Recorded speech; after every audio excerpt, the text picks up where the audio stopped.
Casamos com 20, 21 anos de idade, ingressamos no sistema tradicional e começaram as nossas primeiras decepções e frustrações.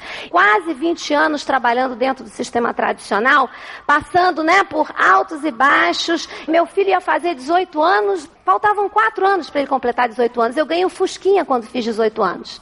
E eu não sabia se eu conseguiria dar isso para meu filho. E isso me movia para frente, na busca por alguma coisa de diferente. As primeiras pessoas que falaram para mim acerca desse projeto falaram de sonhos, e a palavra sempre era sonho.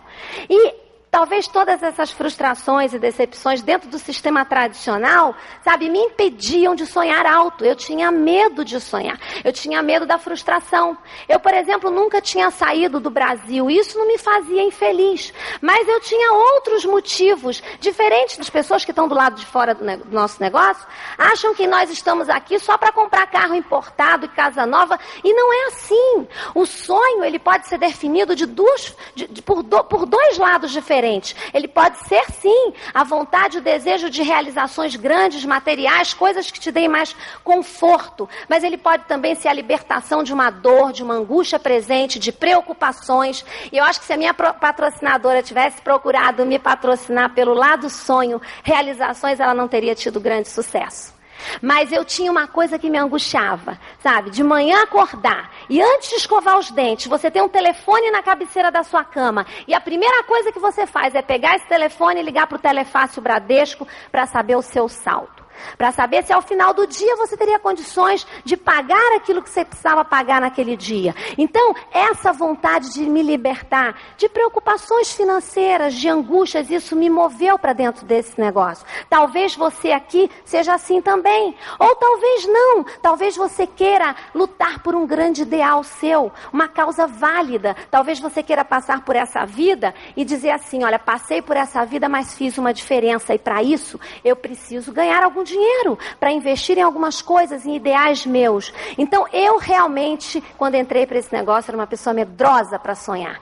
Só que ao longo desses 4 anos, apesar de eu ter entrado por outros motivos, foi mostrado para mim que sim, eu merecia não só me libertar das angústias, mas usufruir como eu quero estar no Caribe. Isso é maravilhoso. Eu nunca tinha saído do Brasil. Em tão pouco tempo, depois que nós chegamos a Pérola e a Esmeralda, nós já conhecemos tantos países. Estivemos na Argentina, conhecemos o Chile de ponta a ponta, estivemos em Portugal, na Espanha, 2 vezes nos Estados Unidos, em Aruba, em Porto Rico, e isso tudo muito rápido. Com 40 anos de idade eu assinei um contrato, quase 40, e de repente, tanta coisa nova. Por um outro lado, a minha filha, diferentemente de mim, é uma menina muito sonhadora. Aliás, ela é demais, ela é ousada demais. Ela quer e porque quer e porque quer. E desde os 8 anos de idade, a Tatiana sonhava em conhecer a Disney. E nós dizíamos, Tatiana, com certeza no próximo ano nós vamos. Aí chegou 9 anos de idade, mais Tatiana com 10. Espera, nós vamos, com certeza. E isso foi se prolongando. Quando nós começamos esse negócio, ela tinha 13 anos de idade e não tinha realizado ainda o sonho dela. A ela isso fazia infelicidade, porque ela chegava em casa no último dia de férias, e isso foi o último ano antes de nós assinarmos esse contrato. Ela chegou chorando, jogou a mochila dela para um canto e disse, mas minha filha, amanhã você começa as suas férias. Ela disse, mas todas as minhas amigas estão embarcando para a Disney. E isso para mim era uma dor presente na minha vida. E eu queria me libertar disso. E vocês tenham a certeza que em julho do ano retrasado, embarcar minha filha para a Disney, para um cruzeiro para o Caribe, depois que eu cheguei a Esmeralda, foi a coisa que mais me deu, mais me fez me sentir realizada. Então, eu não sei por que você está aqui, mas procure descobrir dentro de você o seu motivo, a sua razão. E eu posso lhe dizer que eu só aceito você estar fora desse negócio, você que é convidado, que está investigando, se você realmente disser para mim, eu não tenho motivos. Porque se você não tem motivo, você não vai se mover para fazer. Mas se você tem um motivo, seja lá qual for, você pode ser capaz. Uma reportagem que eu li na revista Veja, em outubro do ano retrasado, onde Stefan Kanitz, ele dizia lá, na reportagem intitulada um artigo, A Era do Risco, ele colocou naquele artigo tudo exatamente como eu me sentia antes de entrar para esse negócio. Ele dizia lá que no Brasil de hoje não há espaço para tranquilidade. Ninguém mais tem posição garantida e é preciso correr para não perder o lugar. E ele dizia mais que a palavra de ordem é agilidade. Pessoas e empresas que forem lerdas vão ficar para trás. Profissões estão sendo reinventadas. Coisas com a cara nova estão surgindo. Porque as regras do passado, dentro de oportunidades e do sistema de emprego, é coisa do passado, gente. Vamos acordar, vamos abrir a nossa cabeça para compreender coisas novas, novas tendências. O nosso negócio é um negócio de cara nova. E conhecendo o que eu já conheço, que ainda é muito pouco, 4 anos fazendo negócio, o que eu conheço desse negócio, e conhecendo as mudanças que estão acontecendo no nosso contexto, na estrutura das empresas, a globalização da economia, pessoas sendo demitidas não por incapacidade. Hoje a demissão não é sinal de incapacidade, faz parte do momento, daquilo que a gente vive. E saibam vocês que se vocês não abrirem a sua cabeça, talvez no futuro vocês estejam lá desempregados, porque talvez seja necessário que você trabalhe numa empresa chamada Eu e Companhia. E para isso você precisa abrir a sua cabeça para princípios empresariais, para atitude de empresário. E tudo isso é dado para nós através desse sistema de treinamento. Então eu acho que todas as pessoas com as quais eu compartilho, para quem eu passo a informação acerca do que eu conheço no mercado interativo, para mim seria lógico, muito lógico, que todas se jogassem para dentro do nosso negócio. Porque todas fazem o que é princípio básico, são consumidoras. E aquele seu amigo empresário bem-sucedido, aquele que você acha que nunca vai precisar desse negócio, pensem, todas as pessoas precisam de uma opção. E todas deveriam se jogar para dentro do nosso negócio. Mas não é assim que ocorre. Nós sabemos que não é assim. Nós temos que procurar no nosso mercado potencial, na nossa lista de nomes, apenas 5%. Porque eu e Ricardo chegamos à Esmeralda com quase 2 anos nesse negócio, usando apenas 5% da nossa lista de nomes. E para isso nós tivemos que procurar bastante. E saiba que eu e Ricardo, quando entramos, nós achávamos que nós seríamos diamante com 1 ano e meio. Essa era o nosso sentimento. E hoje, a gente sabe que não é assim. Eu palestrei no seminário no Rio de Janeiro há 2 anos e meio atrás, e eu garanto que eu, no lugar de vocês que me viram lá e hoje, eu sentirei que hoje eu sou muito mais motivada do que eu era há 2 anos e meio atrás. E não importa que a minha expectativa tenha sido uma expectativa irreal. Porque não é assim. Há casos muito raros de pessoas se qualificarem muito rápido, mas esse é um negócio de médio e longo prazo. Mas as pessoas não entram para ele porque não descobrem o seu motivo e porque têm medos. Tem medos. O grande empresário não entra, não é porque não precise da segurança da renda residual, não. Ele não entra porque tem medo de se expor. Ele tem medo de se expor nesse negócio porque ele não conhece a grandeza do nosso negócio. Cabe a nós transferir a eles a informação para que eles entendam a grandeza de um negócio como o nosso. Pessoas têm medo do trabalho. Mostra o plano e elas dizem assim, maravilhoso, parece que é realmente uma tendência, né? As pessoas vão estar consumindo por computador, isso é maravilhoso, mas dá muito trabalho. Eu não vou fazer isso porque dá trabalho. Como é que você poderia alcançar liberdade financeira na sua vida sem trabalho? Pessoas têm medo de trabalhar. Talvez porque não tenham encontrado um real motivo, porque quando você tem um motivo, você se move a sair da sua zona de conforto. Porque nós vamos dizer para você que isso é de médio e longo prazo. Isso é para decidir o futuro da sua vida, dos seus filhos e da sua próxima, de todas as suas próximas gerações. Então, tenha a cabeça no lugar, seja muito, eu digo para as pessoas do meu grupo, seja responsável com o seu trabalho no sistema tradicional. Você precisa dele a curto prazo, mas use todo o tempo que sobra, e eu digo todo mesmo, para construir o seu futuro. Dê prioridade a esse negócio sim, não no tempo, porque você vai precisar dar mais tempo ao seu negócio tradicional, mas a prioridade vem na nossa cabeça. E as pessoas diziam lá na Bahia, você e o Ricardo tiveram sorte, nós não tivemos sorte. Esse negócio é prioridade na nossa cabeça desde o início. Desde o início nós saímos da zona de conforto. Nós, nos propusemos a abrir mão de alguns finais de semana, e muitos finais de semana. E hoje eu digo a vocês, continua sendo assim. Eu passei a semana no Rio. Eu cheguei aqui segunda-feira. Eu poderia ter ido à praia todos os dias, mas a minha prioridade foi ajudar as pessoas do meu grupo e a conhecer novas pessoas e falar com amigos meus do passado acerca desse negócio. E as pessoas que estão do lado de fora não conseguem nos entender muito bem, porque elas não sabem o que a gente sabe. Eu cheguei a Esmeralda e talvez tenha conseguido, eu e Ricardo, nós conseguimos dar um jeito no nosso núcleo familiar. Eu, ele e meus filhos. Nossa meta agora é chegar a diamante, porque a gente tem muita gente para ajudar. E nós não vamos parar. Eu encorajo a todos vocês que não fiquem com esses medos. Por quê? Se você tem medo, você vai estar abrindo mão de uma grande possibilidade na sua vida, que não é garantia de sucesso, não. A gente não dá garantia de sucesso para ninguém, porque depende muito mais do que está dentro de você. Mas seja corajoso para arriscar aonde não tem riscos, aonde o resultado é de médio e longo prazo, mas aonde eu vou agora dar a boa notícia para vocês, que apesar do resultado maior e financeiro ser de médio e longo prazo, nós temos benefícios ao entrar nesse negócio de curtíssimo prazo. E eles não demoram um dia para chegar a você, quando você assina esse contrato. Que benefícios são esses? Do lado da corporação, nós levamos para dentro da nossa casa qualidade, não só a possibilidade de liberdade financeira, como qualidade de vida, saúde.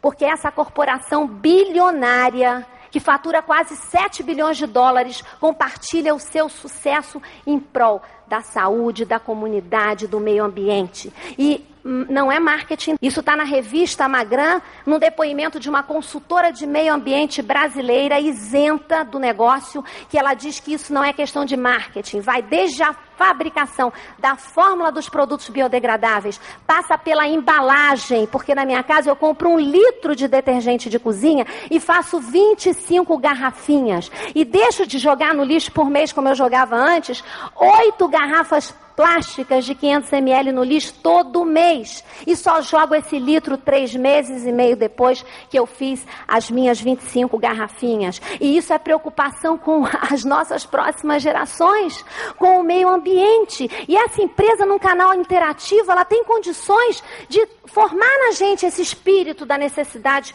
do controle do nosso meio ambiente, porque ela se relaciona com cada consumidor. Eu recebo na minha casa orientações dessa empresa acerca disso. Você, consumidor, um número dentre uma massa de outros consumidores, não recebe essa orientação. E isso é vantagem para você, que surge na sua vida no dia que você assina um contrato. Não precisa esperar nem mais um dia, vai começar a chegar tudo na sua casa. É uma empresa maravilhosa, que coloca produtos concentrados na nossa vida com custo-benefício maravilhoso, sim.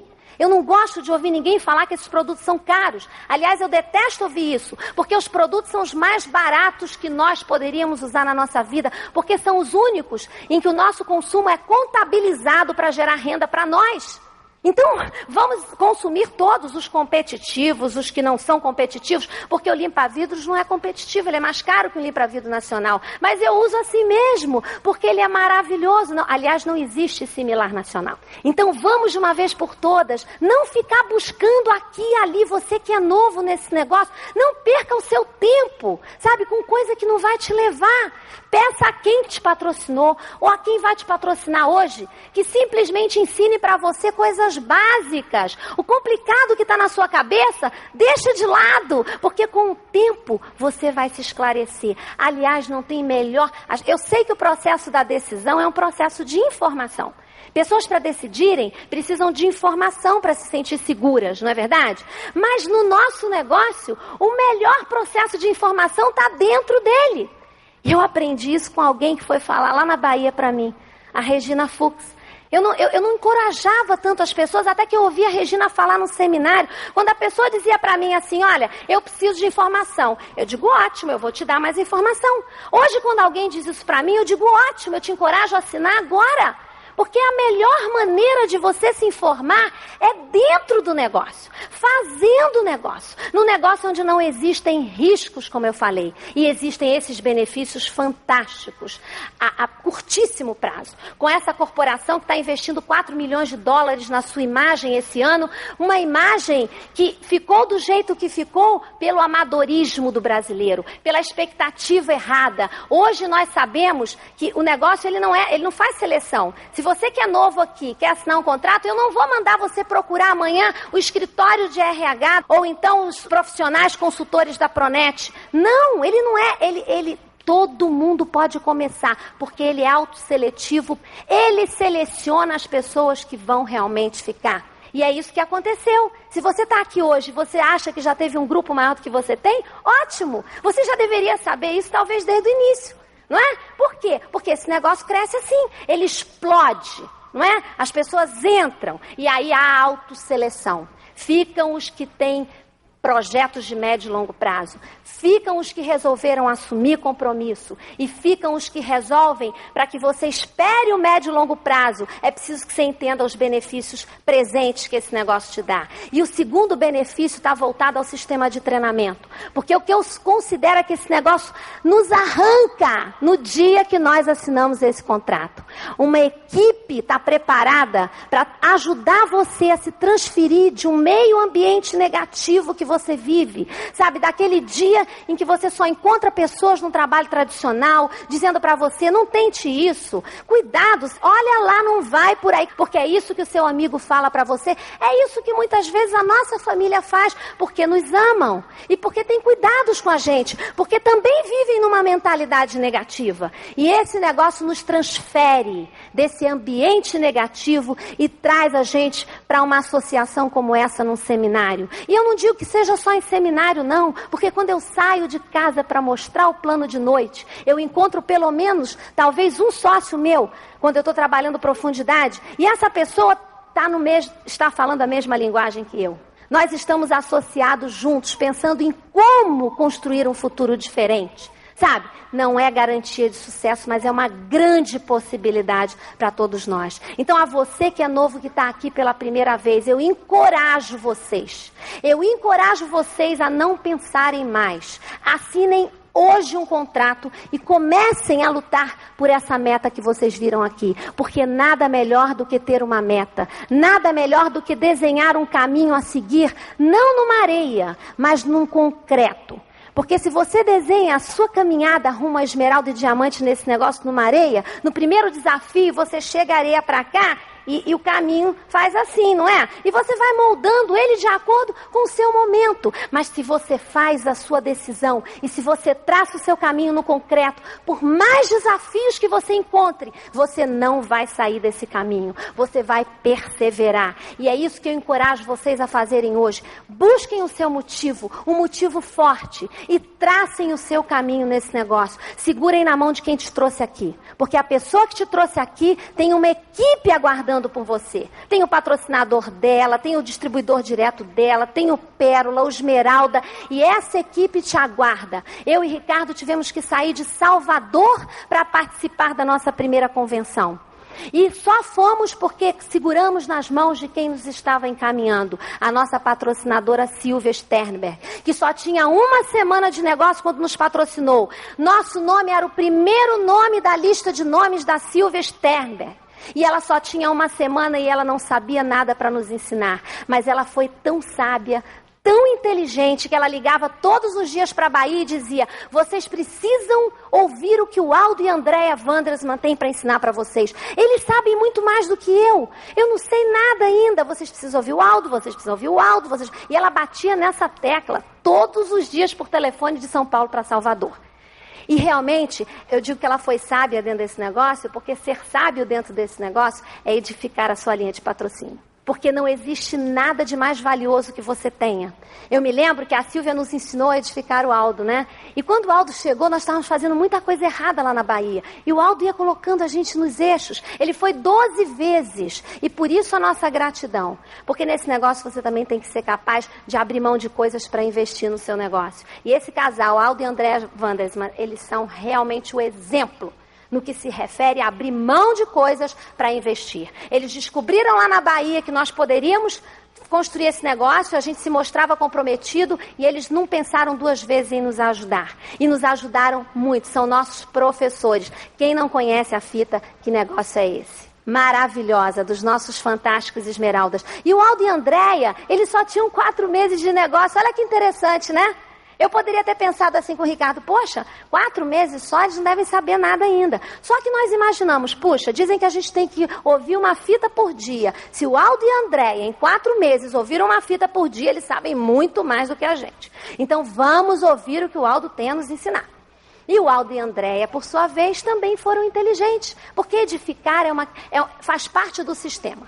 Você tem que edificar porque tem que edificar. Porque esse negócio nos ensina a falar bem das pessoas. Edificar é falar bem.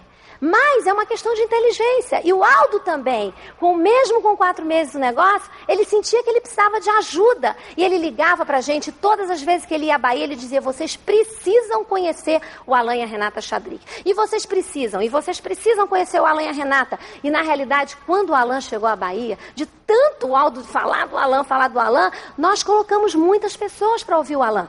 Então isso é uma questão de inteligência. Se você quer ter produtividade no seu negócio, nunca ouse falar mal de alguém da sua linha de patrocínio. Fale bem de todos, porque todos têm alguma coisa de bom para dar. A Silvia, para nós, até hoje, continua sendo uma grande motivadora nesse negócio. E a gente quer muito estar com ela toda a nossa vida, viajando no Caribe, em lugares maravilhosos. Então, gente, a questão da edificação é uma questão séria no nosso negócio. Às vezes você olha para o seu downline e diz, esse não dá para falar bem, não tem jeito, tem alguma coisa, se você procurar, tem. E fale bem das coisas dele, mesmo que sejam poucas, porque essa é a maneira de você ajudar a que as limitações dele sejam superadas. Isso está em livros nossos do Sistema de Livro do Mês. Os livros nos ensinam cada princípio básico de sucesso. Porque vai um empresário na sua empresa só olhar as limitações das pessoas, dos seus empregados, para ver se ele vai conseguir crescimento. A gente ajuda pessoas a deslancharem, a mostrarem o seu potencial quando a gente elogia os seus pontos fortes. Então vamos fazer assim com as pessoas do nosso grupo. Elas merecem o nosso encorajamento e nós temos que estar a cada dia ensinando aos novos o básico. Não vamos complicar, vamos ensinar o simples e vamos repetir 2, 3, 4, 5, 10 vezes as mesmas coisas para o novo. O novo vem cheio de críticas, cheio de dúvidas, isso é natural. Lembre-se de quando você começou. Talvez você se identifique com isso também. Por isso nós, a linha de patrocínio, temos que encorajar. E você novo hoje, saia daqui e busque encorajamento com a pessoa que te trouxe aqui. Vamos começar por onde começou, né? Como é que começou? Há 4 anos atrás, mais ou menos, me convidaram para uma reunião. Eu não sabia o que era reunião. Aliás, se eu soubesse, eu não teria ido, né? Não sei se já passou isso com alguém que vocês conhecem, mas se eu soubesse eu não teria ido. Mas o que acontece é que me convidaram, eu estava lá em São Paulo e a Silvia me convidou para ir na casa dela e eu estava muito cansado, tinha dormido muito pouco e fui para aquela reunião. Deixa eu te contar o que aconteceu naquela época quando eu fui para aquela reunião. Um pouco antes eu tinha me metido a construir uma casa. Alguém aqui já construiu uma casa? Dizem que o homem para ser homem tem que ter um filho, né, escrever um livro e plantar uma árvore. Para mim tem que construir uma casa também, né? Porque essa é uma experiência impressionante na vida de qualquer pessoa. Construir uma casa é uma experiência impressionante, tanto do lado financeiro, né, como do lado de prática. E o que acontece? Nesse projeto básico da casa, isso foi mais ou menos na época do Collor, alguém se lembra dele? Né? Foi mais ou menos na época do Collor, e na época que a gente começou a construir a casa, o que aconteceu é que o projeto da casa tinha mais ou menos básico 200 e poucos metros quadrados, mas o arquiteto, né, muito amigo meu, chegou, não, você faz isso aqui, você faz isso aquilo ali, você aterra aqui, e a casa terminou com 520 metros quadrados. E o que acontece? Você faz um planejamento financeiro para 200 e poucos metros, e quando começa a construir, você que nunca na tua vida construiu, né, começa a construir uma casa e a casa com 520 metros quadrados. Bom, você imagina o que aconteceu. Com o Collor tomando dinheiro naquela época, né, ele pediu licença, com certeza, tá? Mas de qualquer forma, ele prejudicou bastante o andamento dos negócios de uma forma geral no Brasil, e a minha poupança foi toda, né, na casa. E eu até tive um pouco de sorte, não perdi muito dinheiro com o negócio eu tive uma premonição na época e não perdi muito dinheiro, mas de qualquer forma isso atrapalhou. O que aconteceu? Eu tinha uma boa situação econômica, mas uma péssima situação financeira. Não sei se alguém já passou por isso na vida, né? E eu vivi aquela síndrome do brasileiro. Vocês conhecem a síndrome do brasileiro? É aquela síndrome de sobrar mês no final do salário. Vocês conhecem? Chega no dia 20, acabou o salário, tem mais 10 dias de mês e, consequentemente, de contas para pagar, né? Então, essa era a situação daquela época, mas eu tinha uma característica muito especial. Eu tinha sido convidado, eu tinha sido eleito presidente da Câmara Americana de Comércio, eu era gerente de tecnologia de informação da multinacional, eu tinha passado por um período no polo petroquímico, naquela região do polo, eu fui para ganhar X, quando me mudei de São Paulo, eu saí do Rio para São Paulo para ir para Salvador, e 2 anos depois, eu estava ganhando X dividido por 2,5, e eu fui promovido nesse período em dólar, né? O salário teve uma queda, uma compressão muito grande. O que acontecia é que eu tinha que fazer uma escolha. Ou eu baixava o meu padrão de vida e eu impunha a meus filhos e a minha família uma situação que eu não queria impor, mas isso não era uma decisão minha, né? Era uma decisão, eu não tinha muito como decidir, porque me faltavam opções. Quando eu me formei, tinham 4 empresas para eu escolher onde eu queria trabalhar. Quando eu me formei, o que já faz algum tempo, né? Mas o que acontece? Hoje em dia a situação não é a mesma. A situação daquela época é, se eu não tivesse seguro numa empresa, o que eu fazia? Eu escolhia outra, né? Se eu não tivesse com uma renda boa na empresa, eu escolhia outra, porque tinham opções. Mas aquele momento, né, eu vivia realmente uma falta de opções. Então, com aquele status, imagina, presidente da Câmara Americana de Comércio em Salvador, eu tinha status, né? E eu desenvolvi uma certa prepotência com relação à ideia dos outros, né? As minhas ideias eu não tinha prepotência alguma, mas com relação às ideias dos outros, isso era uma coisa que não é uma virtude, espero que vocês não dupliquem esse exemplo, tá? Mas era uma realidade na minha vida. Mas eu vivia naquele momento uma situação muito singular. Eu era deprimido por causa da situação econômica, eu era prepotente e eu era dogmático. E talvez você tenha encontrado alguma pessoa que nem eu no seu caminho mostrando esse plano. Dogmático por quê? Existe um economista americano, festejado no mundo inteiro, chamado John Kenneth Galbraith. Um dos livros dele, ele diz a seguinte coisa, ele diz que o que é ser dogmático? Ele diz, quando uma pessoa é dogmática, isso significa que ela sabe muito pouco acerca daquilo que ela é dogmática.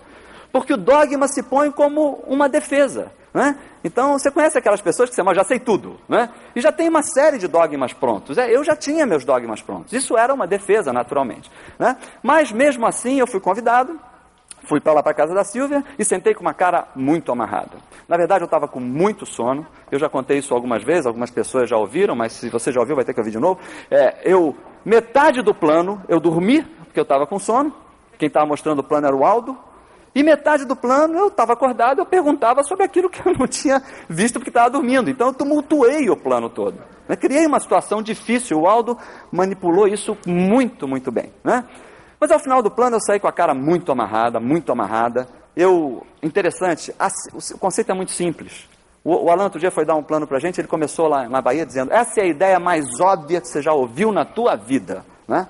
E o interessante é o seguinte, a ideia era tão simples, o conceito era tão simples que eu me senti ofendido.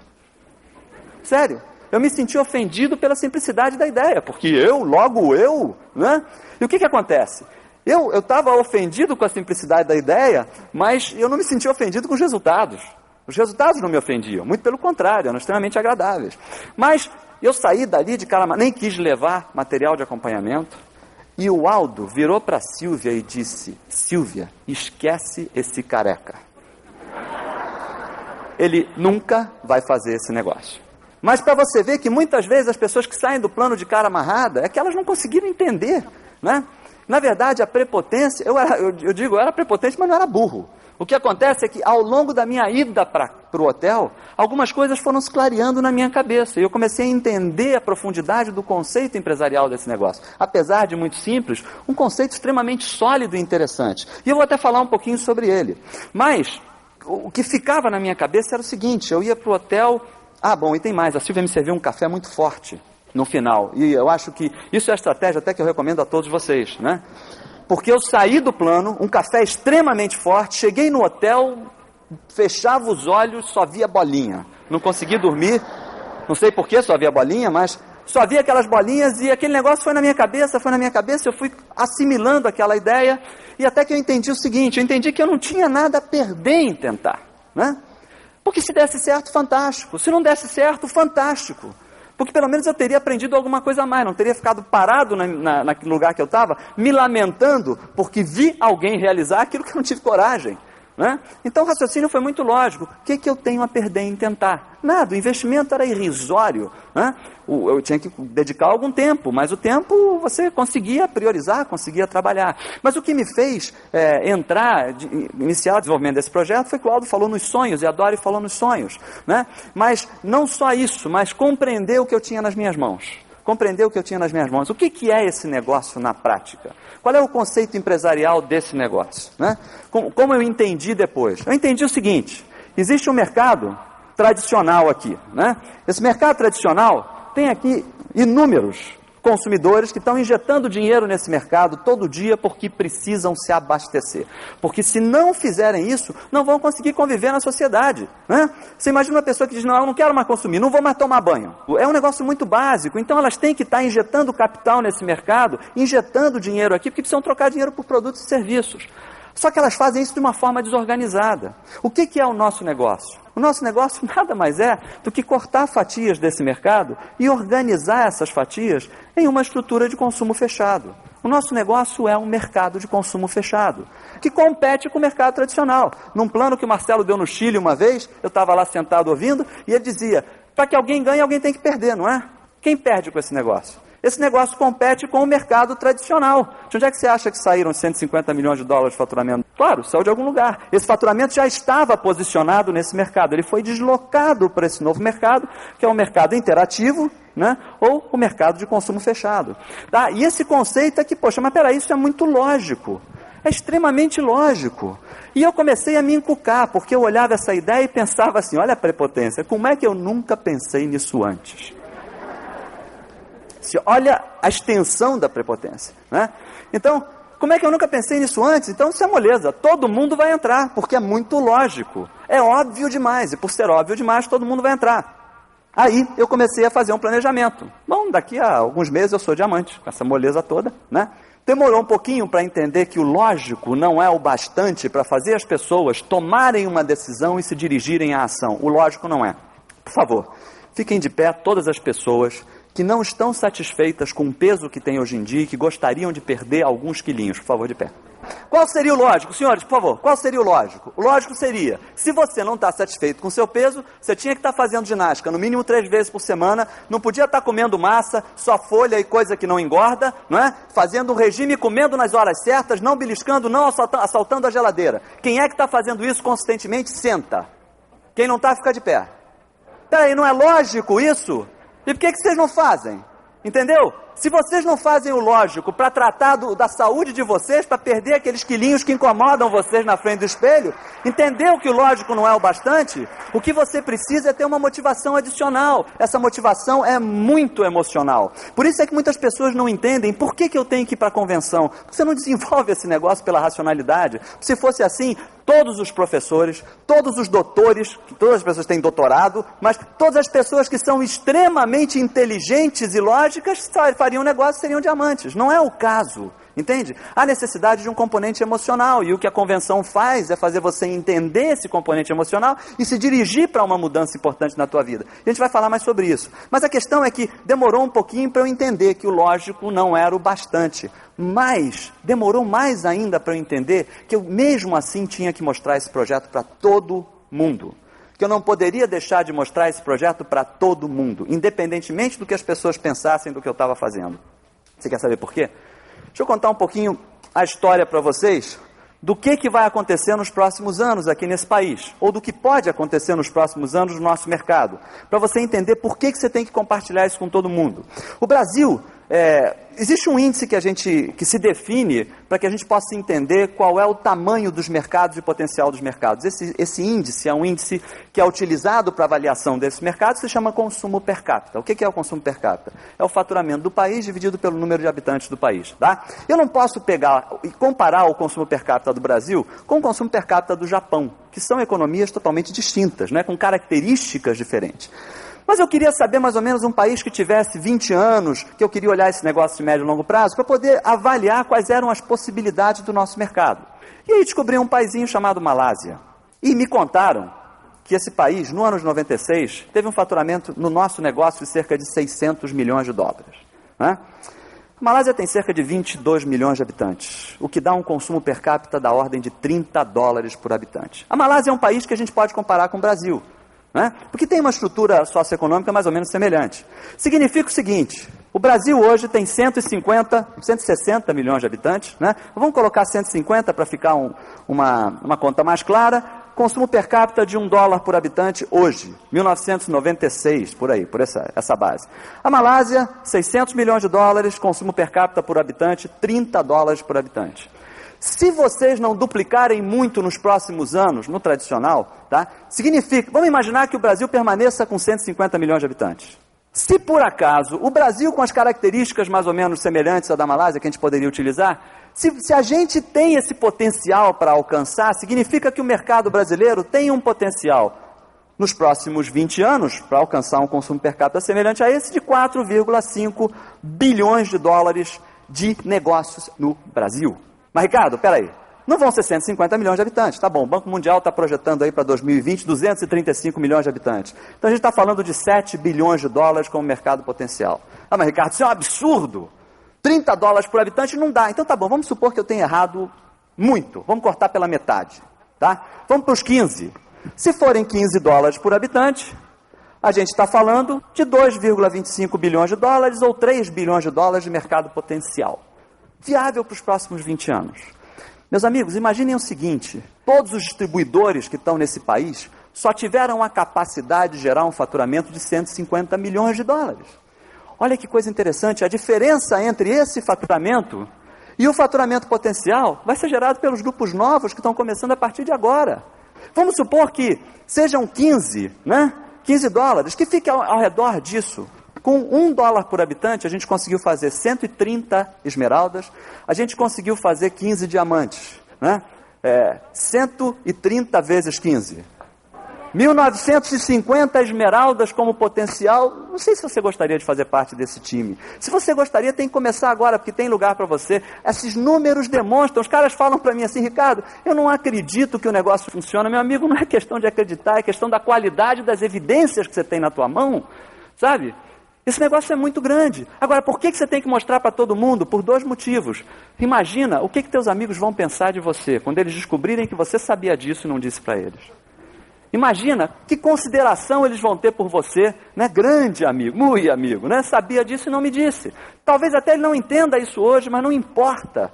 Importa que existe um negócio muito grande na tua mão, que se um dia ele entender que você não o mostrou porque o pré-julgou, ele tem todo o direito de ficar muito aborrecido com você.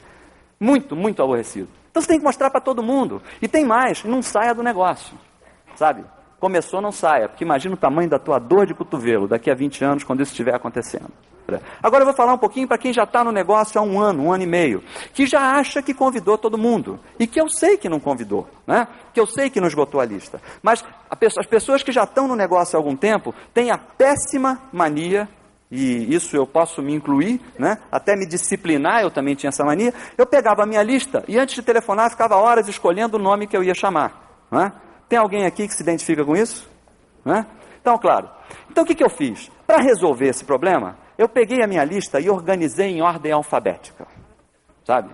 E coloquei lá, se o primeiro nome é Antônio Carlos Magalhães, eu tenho que mostrar para ele, sabe? Não importa. A minha lista eu coloquei em ordem alfabética, por quê? Porque eu comecei a seguir um programa de uso dessa lista. E como é que a gente usa essa lista? Eu vou falar sobre algumas regras para usar essa lista. Primeira regra, não pular.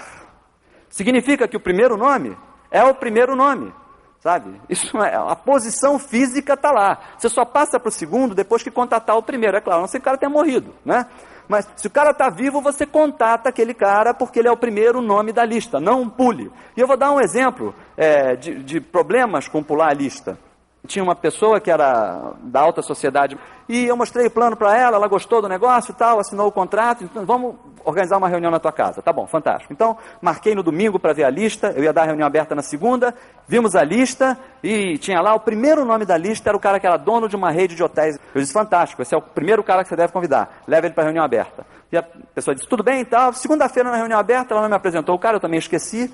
Terça-feira teve a reunião na casa dela, quarta-feira teve outra, e eu me lembrei da lista.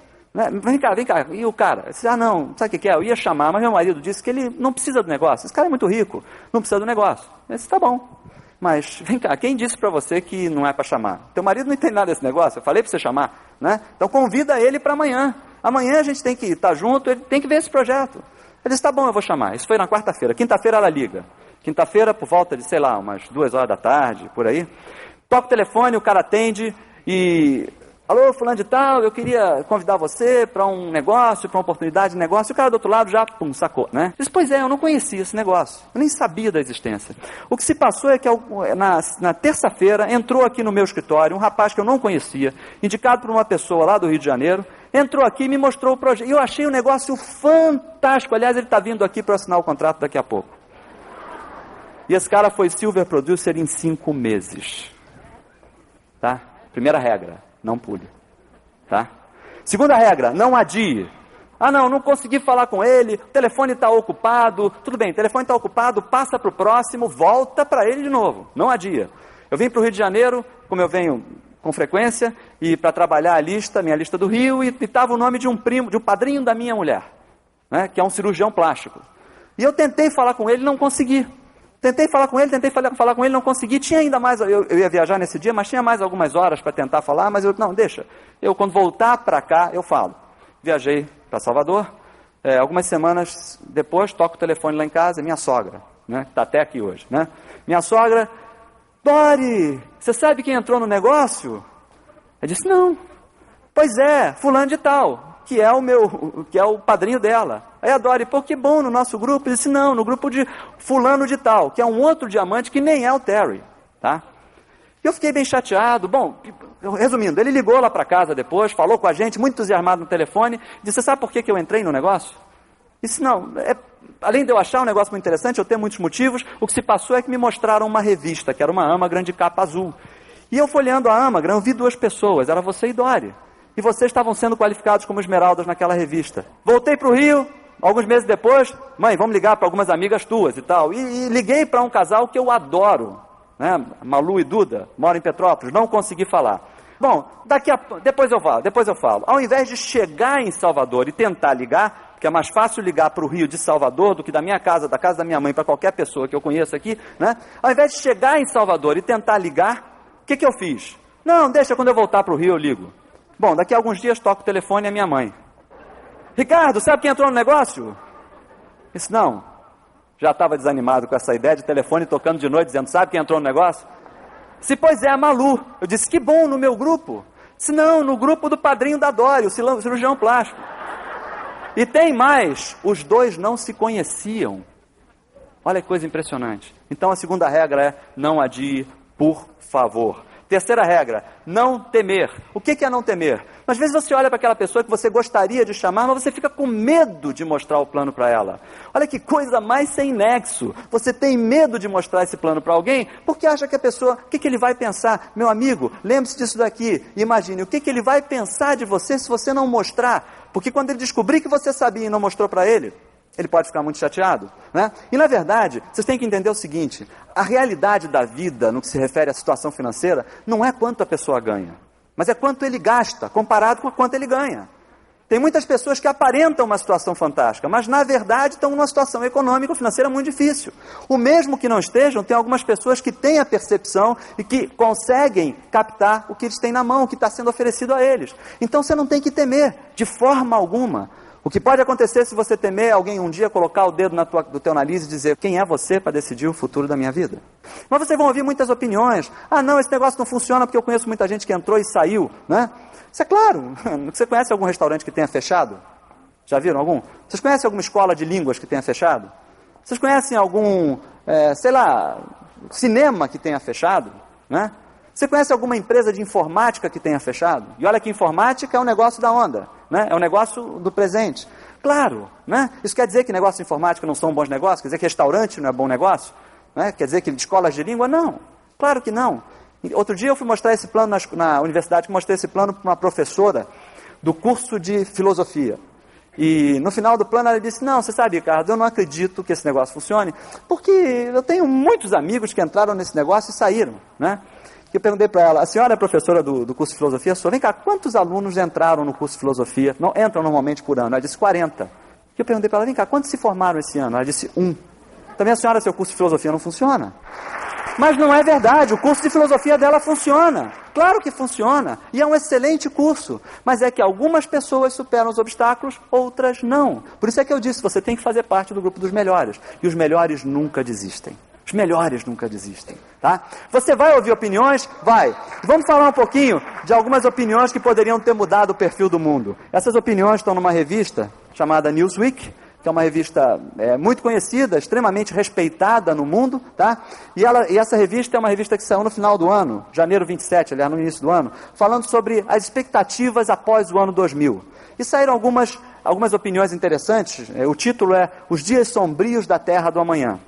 E eu queria que vocês imaginassem comigo opiniões de pessoas especializadas, espertos, né? Pessoas com muito conhecimento. Eu queria que vocês analisassem comigo o que teria sido do mundo hoje se essas opiniões fossem seguidas. A primeira opinião é do Daryl Zanuck, que era o presidente da 20th Century Fox. Vocês conhecem essa empresa, grande empresa de filmes, de cinema? Ele disse, em 1946... disse que a televisão não será capaz de manter sua posição em nenhum mercado depois dos 6 primeiros meses, porque as pessoas logo vão ficar cansadas de olharem aquela caixinha de madeira toda noite. Outra opinião do Lord Kelvin. Lord Kelvin, o pai do rádio, né? Lord Kelvin, ele disse, naquela época, Lord Kelvin era um matemático e o presidente da Academia Real de Ciências da Inglaterra. Ele disse que o rádio não tinha nenhum futuro. Opinião do presidente e dos principais executivos da Decca Records, daquela empresa de discos, isso em 1962, a opinião deles era a seguinte: nós não gostamos do som deles, os grupos de guitarra estão no caminho do fim. Isso eles disseram quando rejeitavam uma fita demo dos Beatles, em 1962. Tá? Opinião do Dr. Lee D. Forrest, o inventor do audiotubo e o pai do rádio, isso em fevereiro 25 de 1967, senhores, não faz muito tempo. O homem nunca alcançará a Lua, independentemente de todos os avanços científicos futuros. Presidente da Digital, Kenneth Olsen, em 1977, presidente da Digital. Não existe, isso em 1977, o presidente da Digital Corporation, que é a terceira maior empresa de computadores no mundo, disse que não existe nenhuma razão para que nenhum indivíduo tenha um computador em sua casa. Opiniões do Charles Duell, que era o comissário de patentes, em 1899, um cara que conhecia muito sobre invenções e patentes.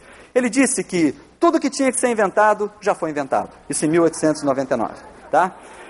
Opinião do Marechal Ferdinand Foch, que era o estrategista militar e que foi o comandante da França na Primeira Guerra Mundial. Isso em 1911. Opinião dele, um cara que conhecia a estratégia militar, ele dizia que os aviões são brinquedos interessantes, mas sem nenhum valor militar. E uma outra opinião interessante é a opinião do presidente do Michigan Savings Bank, o Horace Rackman, que era o advogado do Henry Ford, foi consultar esse presidente sobre um empréstimo de $5.000 que ele queria do banco para investir na empresa do Henry Ford, né? Para investir na Ford Motors Company. E ele foi pedir e o presidente disse para ele, olha, o seguinte, eu acho que você não deve não, eu não vou te dar esses $5.000, foi em 1903, e ele falou assim, por que eu não vou te dar? Porque os cavalos estão aqui para ficar, o automóvel é somente uma novidade, uma farsa. Agora você imagina, saindo toda noite para mostrar o plano de cavalo. Você se imagina vindo para o seminário de cavalo de terno. Onde é que eu paro meu cavalo? Lá para atrás do meu. Imagina, as opiniões, meus amigos, vão existir. Mas a questão não é de opinião, meus amigos. Eu volto a dizer, a questão também não é de crença. A questão é da evidência dos fatos e da qualidade dessas evidências. Tem mais, o Horace Rackman não aceitou a opinião dele, pegou $5.000, investiu na Ford e vendeu alguns anos depois as ações que ele comprou por $12,5 milhões. Entenda, você pode seguir opiniões ou você pode seguir os fatos. Quais são os fatos? Esse negócio tem 38 anos no mercado. 38 anos, sabe? Existe alguma possibilidade na face da Terra de que alguma coisa que não funcione permaneça num mercado tão competitivo e agressivo como esse por 38 anos? Experimenta abrir uma loja que não funcione para ver quantos meses dura. Então esse é um fato. Esse fato traz uma comprovação histórica da realidade e da veracidade dessa ideia. Só não enxerga quem não quer, sabe? Eu prefiro me guiar pelos fatos. Bom, você pode se guiar pelas opiniões. Se você se guiar pelas opiniões, pode ser que a gente se encontre por aí andando de cavalo um desses dias, tá? Eu prefiro me guiar pelos fatos. Os fatos são que hoje temos $1 de consumo per capita. Os fatos são que no mundo, em média, os países com mais de 15 anos de negócio têm cerca de $10 a $12 de consumo per capita, em média. Imagina o Brasil, um país que tem uma demanda enorme por oportunidades, que precisa de uma forma impressionante de possibilidades de alteração do padrão de vida e da qualidade de vida pessoal de cada um. Imagina o que vai estar acontecendo nos próximos anos. Ah, mas eu não acredito. Bom, a questão não é de crença, a questão é de qualidade das evidências. É essa a visão. Eu tenho certeza absoluta que você não vai se guiar pelas opiniões, porque os melhores não se guiam pelas opiniões. Os melhores não são influenciáveis. Mas a ideia é a seguinte, para ser o melhor, você tem que vencer uma barreira. E eu vou contar uma historinha que eu contei há um tempo atrás sobre vencer barreiras. 1811, Napoleão em uma batalha. Essa batalha era terrível. Ele tinha viajado dias e dias e dias e dias com todo o seu exército, e o exército cansado, com fome, chovia numa situação desvantajosa. Menor número de homens, o exército teve que acampar num vale e o inimigo estava no alto, no cume de uma montanha. E Napoleão, quantidade menor, chovendo, o pessoal com fome, ele já sabia que ia morrer. Não tinha como, vão acabar com a gente. E o que ele fez? Ele reuniu todos os seus oficiais e disse para os oficiais: meus amigos, eu tenho aqui uma ordem para vocês. Eu sei que nós chegamos agora, estamos todos cansados, mas temos uma situação crítica. Temos que vencer pela surpresa. Nós vamos atacar agora. E quando os oficiais iam começar a dizer alguma coisa, ele disse: não, para. Tem uma segunda coisa que eu quero dizer a vocês. A partir de hoje, essa é uma ordem também. A palavra impossível vai ser retirada do dicionário. E qualquer pessoa que manifestar que algo é impossível será fuzilado. Senhores, atacamos ou não atacamos? Atacaram. E venceram. E venceram. Eu não sei quais são as dificuldades que você tem para estar na convenção. Aliás, não devia ter nenhuma, porque é no quintal da sua casa. Eu não sei quais são as dificuldades que você tem para pegar o telefone e chamar alguém para mostrar esse enorme projeto. Eu não sei quais são as dificuldades que você tem para decidir começar agora a construir um futuro diferente. Mas eu tenho absoluta certeza que se o impossível continuar fazendo parte do seu dicionário, dificilmente você se movimentará do lugar que você está para um lugar que você almeja ser melhor. A última pergunta que eu tenho a fazer a vocês é: vocês vão estar na convenção? Sim. E se vocês vão estar na convenção, vão estar dispostos a fazer o que tem que ser feito? Sim. E essa pergunta é: vocês estão dispostos a atacar ou a ficar onde vocês estão? Atacamos ou não atacamos? Go Diamond!